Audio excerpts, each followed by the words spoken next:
Creo que nos quedamos aquí en paisajes.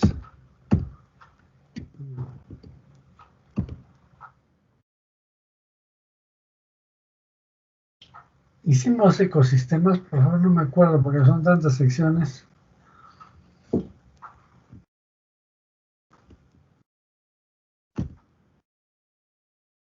A ver si alguien me contesta, por favor.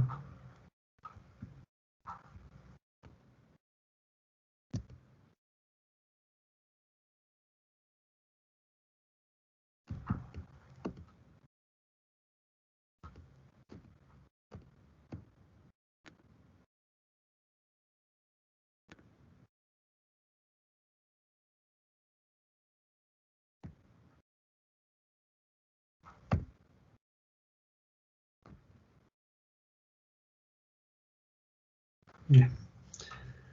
Creo que nos quedamos aquí, ¿sí? Biodiversidad. ¿Me están escuchando? ¿Sí? Sí, doctor.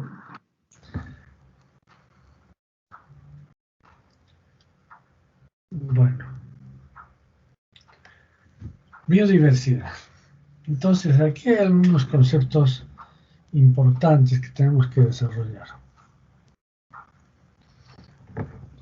¿Qué es una biodiversidad? Es variedad de formas de vida, de nichos ecológicos y diversidad genética. O sea, no solamente es diferentes seres vivos, ¿no? Diferentes plantas, diferentes animales, diferentes especies en general, sino variedad de formas de vida, de nichos ecológicos. Y recuerdan que habíamos dicho de nichos ecológicos. ¿Quién recuerda qué es un nicho ecológico?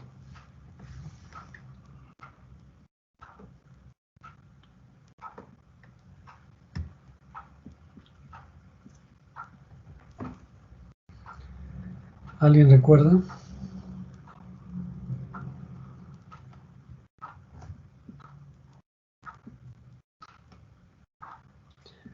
Bueno, si no participan o no quieren participar o no quieren estar en la clase, creo que les dejaré grabar la clase y se acabó el asunto, ¿no? No me es agradable esto, que no participen.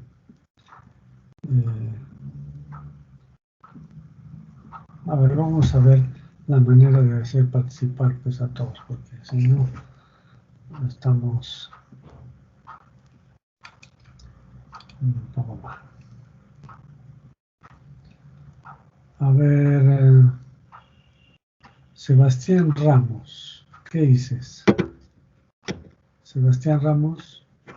Sí, doctor. Bueno, el nicho ecológico es como la función que ejerce, o como se podría llamar la profesión, que podría ejercer el individuo en el que ayudaría a su hábitat, ¿no? Perfecto, mira. Entonces, es interesante hablar dice que la biodiversidad tiene que ver con no solamente formas de vida, o sea, no solamente con especies, sino también con variedad o número de nichos ecológicos. Imagínense una ciudad, ¿no es cierto? O un pueblo más que todo, imagínense un pueblo.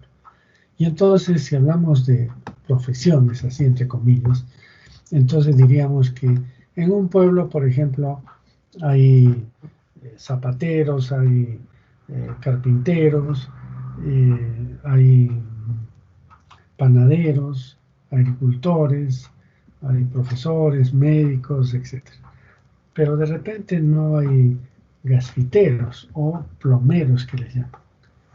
Entonces, si bien es cierto, tienen para comer todo, de pronto se produce una inundación, se tapan los desagües y colapsa todo porque no existe una profesión, entre comillas, que vendría a ser la de plomero. O del médico, ¿no? Viene una epidemia, no hay médicos y entonces esa comunidad colapsa. Entonces, entre mayor número de nichos ecológicos tenga un área, una determinada zona, mayor número de nichos ecológicos, mayor es la probabilidad de supervivencia. Pueden estar, digamos, aptos para sobrevivir ante cualquier desgracia. A eso se refiere la biodiversidad. ¿Ya? Entonces es interesante este tema. ¿Dónde está? Acá. Entonces, la biodiversidad es variedad de formas de vida, de nichos ecológicos y de diversidad genética. Este es otro tema. La diversidad genética también es parte de la biodiversidad. Y ustedes saben claramente que, por ejemplo, si yo tengo, qué sé yo, cuyes, y estos cuyes los comienzo a cruzar entre ellos mismos, pronto, poco a poco empiezan a degenerar, ¿no es cierto? Esto es importante porque la genética comienza a ser común y aparecen homocigotos, y estos homocigotos pues no son buenos porque muchas de las enfermedades son los dados por esta característica de homocigotos. Por ejemplo, existen enfermedades como la enfermedad de los SARS, ¿no es cierto? A ver, díganme, ¿quién conoce cómo se llama esa enfermedad de los SARS? ¿Sí? A ver, vamos a preguntar a Marcia Paredes. ¿Qué dices? ¿Sabes lo que es la enfermedad de los SARS?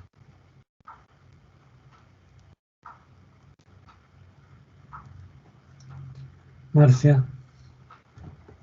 Doctor, Sí. ¿se me escucha? Sí. Doctor, ¿vendría a ser la hemofilia? La hemofilia, claro. Muy bien. Entonces, esto se debió a que estos zares, estos reyes de Rusia se casaban entre parientes y de pronto comenzaron a salir enfermos con esta enfermedad que es la hemofilia. Ya puedes apagar tu micrófono. Gracias, Marcia. Entonces, esto se debe a que la hemofilia, para que exista, tiene que ser homocigoto, ¿no? Y entonces, esto quiere decir, en otras palabras, volviendo al tema, ¿no? Que tiene que haber una diversidad genética para que sea más fuerte en la zona o el área geográfica donde existen sistemas ecológicos. Entonces, con muchos nichos ecológicos, con mucha diversidad genética y con muchas formas de vida.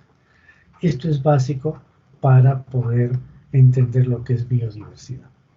Entonces, los componentes de la biodiversidad son la riqueza o variedad y la abundancia o distribución. ¿Qué quiere decir? Primero, la riqueza o variedad. Quiere decir que hay varias formas, ¿no?, de nichos ecológicos, de formas de vida, de genética, pero además hay una abundancia de apaguen sus micrófonos, por ya. Entonces, al haber una abundancia, quiere decir que hay muchos individuos en cada especie. Porque si fuera que hay unos pocos individuos, cualquier rato mueren esos individuos y se acaba la especie. Y se acaba el nicho ecológico que cumplía esa especie.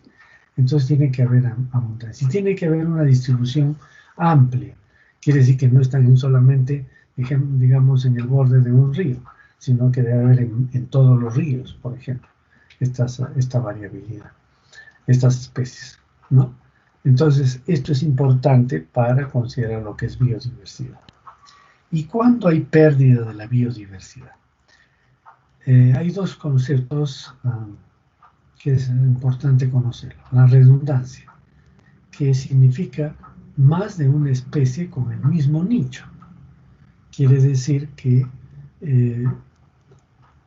por ejemplo, que ser zapatero. Ya, ese es el nicho, ¿no es cierto? Pero hay más de una especie con ese mismo nicho. Quiere decir que los hombres pueden ser zapateros, pero también los monos pueden ser zapateros, o los caballos pueden ser zapateros. Entonces eso funciona muy bien, porque si desaparece una especie, esa función de zapatero no se pierde. ¿Me entienden? Estoy poniendo un ejemplo bastante burdo, ¿no?, pero que permite entender. Entonces, la idea para la biodiversidad es que en un nicho, mejor dicho, que un nicho tenga una función sea desempeñada por varias especies. Eso es la redundancia. Entonces, cuando hay redundancia, no se pierde la biodiversidad. ¿Por qué? Porque si desaparece una especie, la otra va a cumplir su función completamente y sin ningún problema. Pero, ¿cuándo se va a perder? Más bien, cuando hay especies claves. ¿Qué significa especies claves? Las especies claves significa que es un grupo funcional sin redundancia. Es decir, un nicho con una sola especie. Entonces, cuando un nicho ecológico solo tiene una especie, está en peligro de desaparecer, porque desaparece esa especie y se acabó ese nicho. Y altera todo el ecosistema. Entonces, esto sí es peligroso. Pero es interesante desde el punto de vista ecológico identificar cuáles son esas especies claves para protegerlas, para que no pierdan, no se pierdan o no desaparezcan. Bien, también la pérdida de la biodiversidad lo hace debido a las actividades del hombre, ¿no? La agroindustria, por ejemplo, que comienza a producir grandes cantidades de un solo producto, ¿no? Productos que a veces pues deterioran el terreno o que impiden que se desarrollen otras especies, ¿no? Estamos hablando, por ejemplo, de la soya o soja, estamos hablando de el espárrago y otras especies, estas especies que son alteradas genéticamente para que sean resistentes a todo. Y entonces crece esa especie y no va a crecer otra especie más. Entonces estamos haciendo que solo una especie haga o cumpla una función, tenga un nicho. Y eso es peligroso para la biodiversidad. La colonización ha hecho también que los hombres ingresen, por ejemplo, a zonas vírgenes, zonas selváticas, y comiencen a talar los árboles para cultivar solamente arroz. Entonces el mismo problema, ¿no? O que para buscar oro y comienzan a, digamos, introducir en esa zona elementos tóxicos como el mercurio, el cianuro, y esto hace que poco a poco vayan perdiéndose algunas especies y probablemente especies que cumplían solamente un nicho. Entonces, o mejor dicho, ese nicho está ocupado por solo esa especie y si desaparece el nicho. Entonces es importante conocer estos aspectos para hablar de biodiversidad. Biodiversidad, entonces, la biodiversidad está en función de la salud de los ecosistemas. A mayor biodiversidad, mayor salud de los ecosistemas. Esto ya lo hemos visto en parte, ¿no? El hielo polar, la tundra, ¿no? La taiga, la tundra, la taiga, el bosque templado, el bosque tropical, etc. Esto ya lo hemos visto. Ecorregiones en el Perú. En el Perú, como ustedes saben, el Perú es un país pues que tiene muchas regiones importantes porque tiene bosques, tiene desiertos, tiene diferentes planos altitudinales que hacen posible el desarrollo de diferentes especies y que por eso le da biodiversidad, una biodiversidad muy importante, muy reconocida. Entonces tenemos los bosques húmedos, los bosques secos, sobre todo estos aquí en la zona norte, hay bosques secos importantes, ¿no? Hay bosques húmedos, los bosques húmedos están acá en lo que es la selva tropical, ¿no? Bosques húmedos del Napo, de la Amazonía, ¿no? Del Ucayali, etc. Bosques secos de Tumbes, Piura y bosques secos del Marañón. Bosques montañosos de la cordillera oriental, bosques Baracea, de Iquitos, de El Purús, páramos y punas, zonas muy frías, donde hay poca vegetación. Tenemos la puna árida, la puna húmeda, la puna de los Andes centrales, el páramo de la cordillera central, y las zonas yungas bolivianas, peruanas, los manglares, los desiertos de Sechura, por ejemplo, aquí en esta zona del norte del país, el lago Titicaca, que también es una ecorregión importante, acuática, ¿no? Entonces veamos, esto hace que el Perú sea un país biodiverso, importante para su desarrollo. Bien, luego es importante para el mantenimiento de esta biodiversidad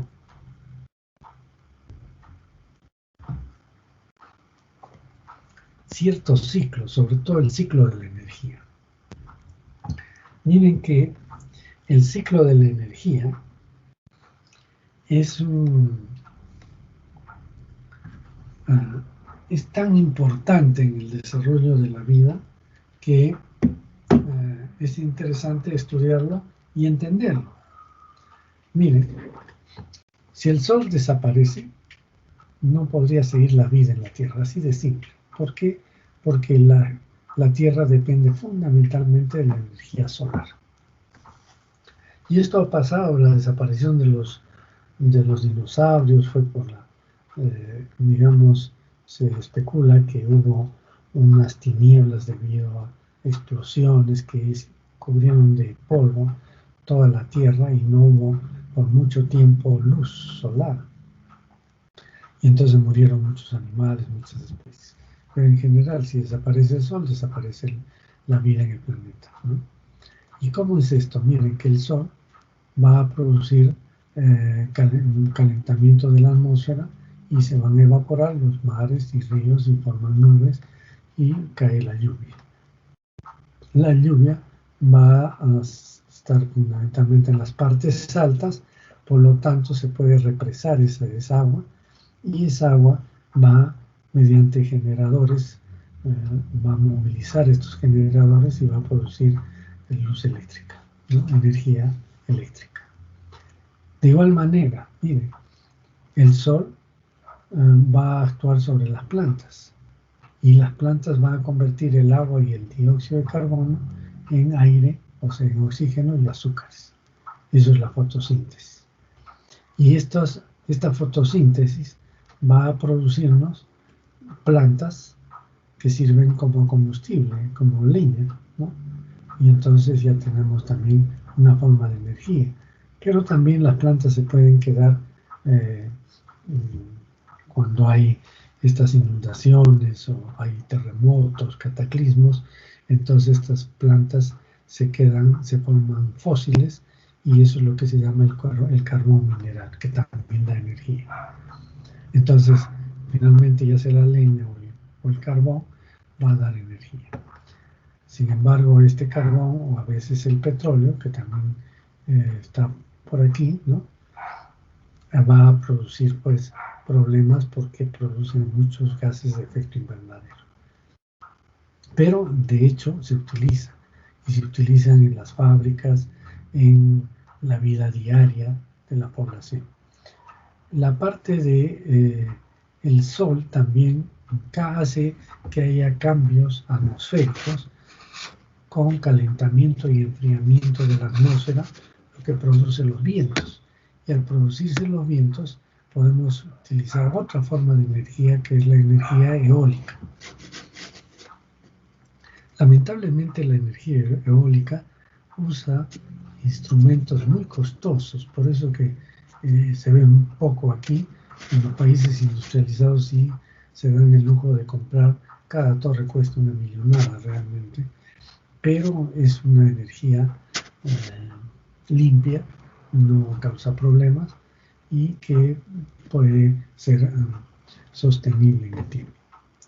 Estas centrales eológicas pues aprovechan el viento y producen energía, electricidad. Bien. Luego el hombre consume las plantas, ¿no? Los animales también producen las plantas y estos van a producir finalmente, cuando se introducen todos estos elementos, van a producirse petróleo. O sea, los restos fósiles de algunos animales van a quedarse así, digamos, dentro de la tierra, igual que las plantas, para formar petróleo y estar ahí lista para ser sacado a través de estas plantas de extracción de petróleo, y que sirve para dar energía también. Y finalmente tenemos que el Sol directamente puede producir a través de celdas fotoeléctricas, va a poder producir electricidad también a partir de la luz solar, ¿no? Entonces esta también es otra forma de energía renovable, energía limpia y que puede ser utilizada. Bien, entonces, pero hay otras formas de energía, por ejemplo, las enormes presiones que comprimen los átomos de hidrógeno se convierten en helio y liberan mucha energía. Esto es a nivel del Sol y por eso esa energía viene a la Tierra. Entonces, todo esto parte del Sol y finalmente vamos a tener todas nuestras actividades cotidianas producidas con energía o con electricidad producida de diferentes maneras. Entonces, este es el ciclo de la energía, ¿no? Pero hay otro ciclo que es importante para nosotros, es el ciclo de los alimentos. Y este es un ciclo completamente visible e importante. ¿Por qué? Porque tiene que ver con la vida cotidiana, ¿no? Entonces estamos hablando de animales consumidores y de plantas que se llaman productores. Entonces, en forma muy general, porque después vamos a ver en forma de más de detalle este aspecto, los consumidores consumen oxígeno y alimentos, o sea, plantas, y van a producir CO2 y agua. Y esto, o sea, a través de la respiración. Los animales respiran y producen CO2 y agua. Y este CO2 y el agua es utilizado por las plantas para, a través de la fotosíntesis, producir oxígeno y alimentos. Entonces, permanentemente este ciclo se mantiene gracias a la energía solar que favorece la fotosíntesis. Miren, una cosa tan simple, ¿no? Pero que es maravillosa realmente en la naturaleza. Pero no solamente la respiración es parte de este ciclo, sino también que estos animales producen heces y orina. Y estas heces y orina que caen al suelo son descompuestos, esta materia orgánica es descompuesta por unos hongos, bacterias que son elementos descomponedores y que van a producir nitrógeno, y este nitrógeno es utilizado por las plantas para cumplir sus funciones vitales y realizar la fotosíntesis, ¿no es cierto? Entonces, esto permite que el nitrógeno que está en las plantas pueda ser finalmente utilizado a través de los alimentos por los animales, y estos van a producir también materia orgánica con nitrógeno y que vuelve al suelo, se descompone y se libera hacia el oxígeno, hacia el aire, pero también son absorbidos por raíces de estas plantas. Entonces, este es otro ciclo importante en la vida de los seres vivos, ¿no? El ciclo de los alimentos. Y existe pues una cadena alimentaria, ¿no? Entonces hemos visto los descomponedores, que son microorganismos, los productores, que son las plantas, los herbívoros, los carnívoros, que se alimentan de los herbívoros, y finalmente los depredadores, que se alimentan también de otros carnívoros y de herbívoros también. Y finalmente está el hombre encima de toda esta cadena alimentaria. Entonces, otro tema importante que ya lo hemos mencionado es la conservación de la naturaleza. Es decir, dentro de este afán de conservar la naturaleza, de preservar la naturaleza, hay estrategias mundiales para producir áreas protegidas. Entonces, las áreas protegidas sirven para conservar ecosistemas de la naturaleza que, si no se tomaran acciones, estarían destruidas fácilmente. Entonces, estas áreas protegidas toman diversos nombres, como reserva natural, parque nacional, monumentos naturales, santuarios de vida libre, vida silvestre, paisajes terrestres o marinos, etc. ¿Cuáles las características para que un área sea considerada como un área protegida? ¿No? O sea, no se puede proteger tampoco a cualquier área, sino tiene que tener ciertas características. En primer lugar, ser representativos de los principales biomas. Y hemos visto los principales biomas, ¿no es cierto? La taiga, la tundra, la sabana, la pradera, el bosque húmedo, el bosque seco, templado, etc. Entonces, si son representativos de esos, por ejemplo, en el Polo Norte, ¿no? La tundra o la taiga, sobre todo con los bosques de pinos, son zonas protegidas en algunos sitios porque son importantísimos en la ecología. Saben que hay mucha migración de aves, de animales, de acuerdo al cambio climático, y que hacen que estos bosques cumplan un papel importante en la presencia de estos seres vivos, ya sean animales o plantas. El contener especies escasas o únicas. Entonces, hay áreas protegidas, ¿por qué? Porque tienen especies escasas o únicas, ¿se acuerdan? Cuando hemos dicho especies claves en biodiversidad, entonces aquí son especies que son aquellas únicas que cumplen un nicho o una función, que tienen un nicho o cumplen una función, y no hay otra especie más que pueda cumplir esa función. Entonces, estas áreas donde estas especies hay que protegerlas. Que estén vinculadas a sistemas biológicos, culturales y económicos. Claro, este es un detalle importante porque tampoco se puede preservar zonas que son de difícil acceso, ¿no? No tienen mucha relación ni con la vida del hombre, por ejemplo, lo que puede pasar en el Polo Sur, ¿no? Nadie vive allí, entonces no hay un ambiente cultural, económico, biológico. Entonces, como que es más difícil de tener una reserva. Es interesante que se preserve estas zonas de la zona del Polo Sur, pero mayormente no se van a afectar además, porque no están conectadas con sistemas culturales o económicos. Contener estructuras de interés histórico o arqueológico. Entonces, por ejemplo, el Machu Picchu es un parque nacional porque contiene, aparte de tener una biodiversidad en todos los alrededores, tiene restos arqueológicos importantes, ¿no? Y también tiene un interés histórico notable. Entonces también tiene que ser áreas protegidas. Ser indispensable para el hombre o al medio, lógicamente a través de todas estas características. Si desaparece, no habrá posibilidad de desarrollo del hombre.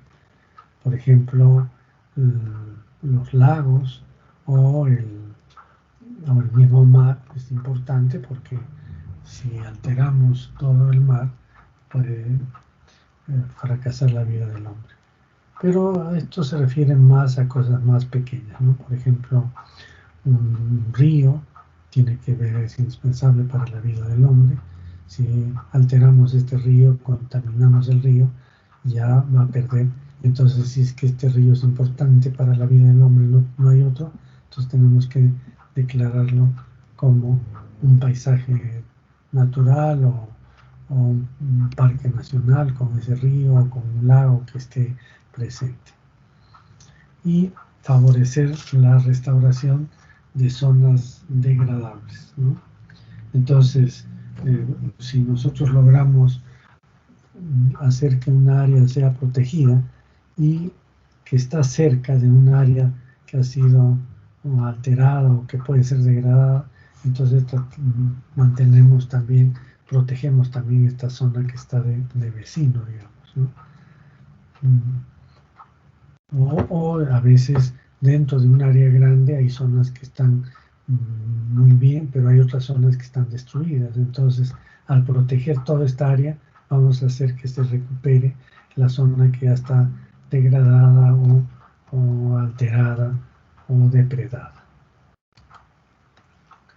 Bien, entonces el Ministerio del Ambiente, esto se creó no hace muchos años, ¿no?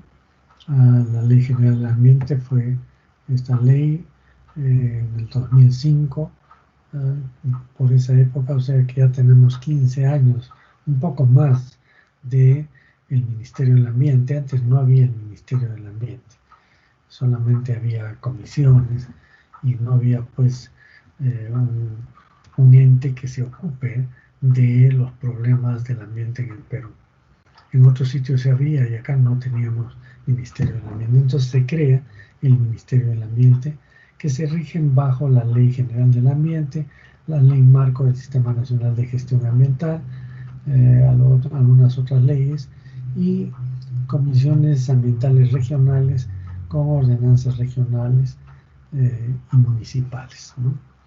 Entonces ya existe la legislación necesaria para poder proteger áreas a través de leyes y de un Ministerio del Ambiente que ya tiene presencia en el país.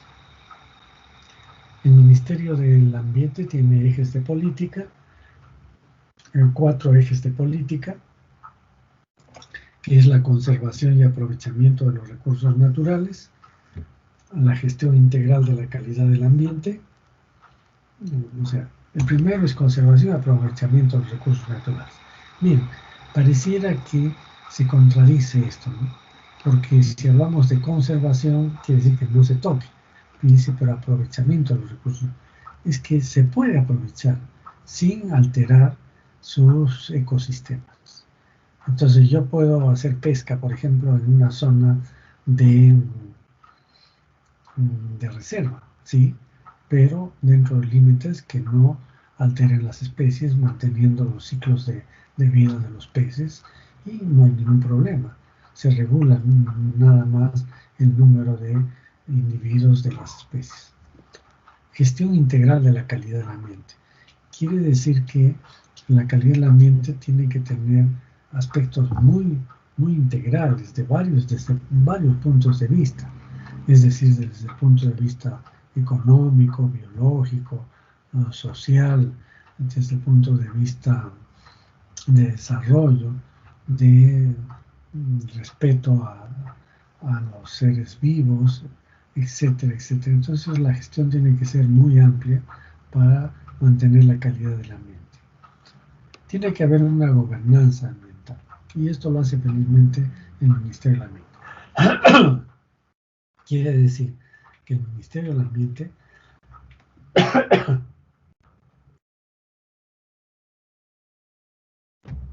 tiene que ver con el gobierno y las decisiones que se toman en cuanto al ambiente tienen que ser respetadas. Además, hay compromisos y oportunidades ambientales internacionales. Este es un dato interesante porque las organizaciones mundiales dan muchas oportunidades a los países para proteger el ambiente. Por ejemplo, si el Perú, como tiene toda la zona de la selva, que es la zona más grande de biodiversidad mundial, entonces los gobiernos le pueden dar dinero para proyectos de de desarrollo, de producción de establecimientos, de zonas, áreas protegidas, de reforestación, por ejemplo, y con créditos que prácticamente no se paga ningún interés, y entonces hay beneficios para el país. Entonces el país puede invertir y mejorar los ambientes ecológicos del ambiente, y esto va a ser beneficioso para su economía también, porque va a dar trabajo a mucha gente, va a producir productos o recursos importantes que los puede comercializar, y sobre todo puede traer turismo extranjero. Ustedes saben que el turismo extranjero es la empresa más apreciada porque no contamina, porque trae dinero fresco, y hay países que solo viven del turismo y les va muy bien, ¿no? Entonces, estos son los ejes de política del ambiente, del Ministerio del Ambiente. En el Perú hay reservas, como por ejemplo tenemos la reserva de La Chay, que queda cerca de Lima, el Santuario Nacional Manglares de Tumbes, es una zona muy bonita. Manglares, zonas donde existe agua, casi barro o lodo, que es producto de la marea y también de agua dulce que llega a esa zona. Entonces se mezclan estas dos aguas y permiten el crecimiento de plantas y animales muy extraños, como cangrejos, conchas negras y una serie de plantas que sirven para albergar a estos animales, ¿no? Aves también. La Reserva Nacional de Paracas es una zona muy, muy importante. Existen una serie de animales, ya sean, por ejemplo, los lobos marinos o unas diversas especies de aves que dejan pues sus heces en los cerros, produciendo el guano de isla, ¿no? Pero es una biodiversidad importantísima, el Parque Nacional de Paracas. La Reserva de Biosfera del Huascarán, que lamentablemente se está deshielando por el cambio climático, pero es un sitio importante también que se conoce como Reserva de Biosfera.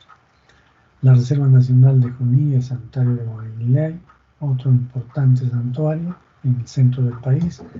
La Reserva Nacional de Salinas, Aguada Blanca y en el Valle del Colca. En un año que había pues las posibilidades, logramos ir en esta asignatura de epidemiología, hicimos una visita a esta Reserva Nacional de Salinas, Aguada Blanca y bueno, no al Valle del Colca, sino nos quedamos en la Reserva Nacional de Salinas y Aguada Blanca, donde existen una serie de aves interesantes, ¿no? Hay una biodiversidad de aves sobre todo, pero también hay otros animales como estos, se me ha ido el nombre, vizcachas, guanacos, vicuñas, etc. La Reserva Nacional del Titicaca, que ustedes saben que es todo un complejo, es una reserva importantísima. Lamentablemente el Titicaca se ve afectado por la llegada de aguas hervidas a sus costas, ¿no? Todas las viviendas drenan sus aguas hervidas a la costa, y esto ha producido la proliferación de unas algas que comienzan a invadir toda la costa, que hace difícil la navegación, que hace que desaparezcan los peces y está causando serios problemas. Esto felizmente allá hay un programa para descontaminar este lago de aguas hervidas, ¿no? Entonces está haciendo plantas de tratamiento y también eliminando estas algas que le llaman lenteja, ¿no? Que crecen enormemente en el litoral. Entonces vean cómo hay reservas importantes en el Perú que tenemos que proteger y también conocer.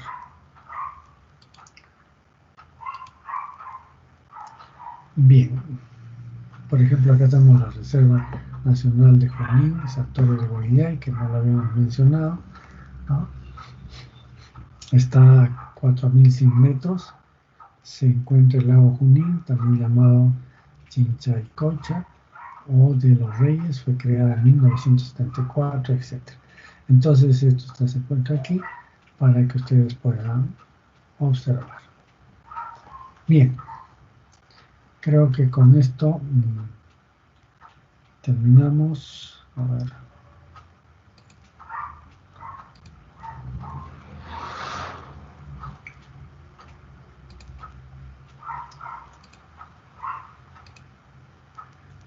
También tenemos, así como hay reservas, hay parques. Tenemos el parque de Cutervo, Tingo María, Manu, Huascarán, Cerros de Amotape, perdón, Río Abiseo, Yanachaga, Baguaja, Cordillera Azul, Otisli, Alto Purús. Como ustedes ven, son nombres que a veces son totalmente desconocidos, pero que son parques nacionales y que es parte de nuestra cultura, de nuestro acervo ecológico cultural, ¿no? Y hay monumentos naturales también, monumentos naturales como por ejemplo el río Éufrates, el desierto de Sahara que está en África, las cumbres de Majalca en la India, el Monte Blanco, las cataratas interesantes, cataratas Victoria que está en África, Iguazú que está entre Argentina, Brasil y Paraguay, el Niágara que está entre Canadá y Estados Unidos, el Gran Cañón Río Colorado. Estos son monumentos naturales que también están preservados. Bien, entonces ahí nos quedamos. Muchas gracias. Gracias, doctor. Ya, nos vemos. Una feliz noche. Hasta luego. Gracias, doctor.